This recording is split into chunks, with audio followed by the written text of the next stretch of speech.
ভালোবাসি না, মরার পরে কয়েন বিসমিল্লাহি ওয়া আলা মিল্লাতি রাসূলিল্লাহ বলেন না আপনারা? কবরে লাশটা রাখেন কি করে বলেন তো দেখি, যদি আমারটা ভুলে আপনারা বলেন দেখি কোনটা পড়েন। ঠিক আছে দোয়া।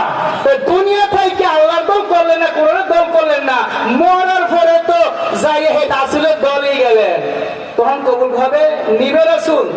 এই রাসূলের ভালোবাসা দুনিয়া নেই আখিরাতও নাই। কোরআনও মানি না, হাদিসও মানি না, গানও মানি না, গজলও মানি না।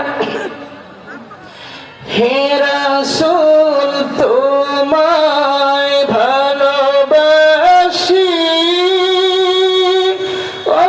অন্তরে শুধুই মুখে না, জান্নাতের আশায় নয় হে রাসূল, জাহান্নামকে ডরি না। রাসূলের ভালোবাসা নাই, মহব্বত নাই। আছে দুনিয়ার ভালোবাসা, কিসের ভালোবাসা আছে? তাহলে বলতেছিলাম আমার ভাবনেরা, যদি এরকম পরের হক আমরা ছাড়তে পারি, হাসরে জান্নাত 100%। এই মাহফিল সাক্ষী রেখে বললাম, আমার এই কথাটা যারা আমার করতে পারবেন, 3টা গুনাহ করবেন না, কয়টা? পরের হক খাবেন না, গীবতের গুনাহ করবেন না, শিরকি গুনাহ করবেন না, ঈমান আর নামাজ যেদুর পারেন চালাইবেন, 1,000,000% জান্নাতি। আরে 3টার একটা থাকলে বিনা হিসেবে জাহান্নামী।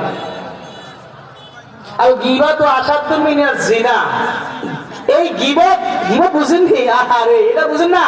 চাহার দোকান থাইকা খালি চা খানা তো অমুকে খারাপ, অমুকে খারাপ, অমুকে খারাপ। হ্যাঁ বড় আল্লাহ ওয়ালা, ঠিক না ভাই? ঠিক। আবার এই খারাপ যেই লোকটার সাথে বইলা করছে না, এই লোকটা যখন উঠতে গেছে, আবার এই লোকের কথা আবার আরেকজন কাছে বলতে আছে এটা তো খারাপ, ঠিক না ভাই? ঠিক বুঝেন নাই? বুঝলেন? হ্যাঁ, এটার নামে গীবত। সাহাবায়ে কিরাম বলেন, নবীজি গো, যার বদনাম করলাম, গীবত করলাম, প্রকৃতপক্ষে যদি এই দোষটা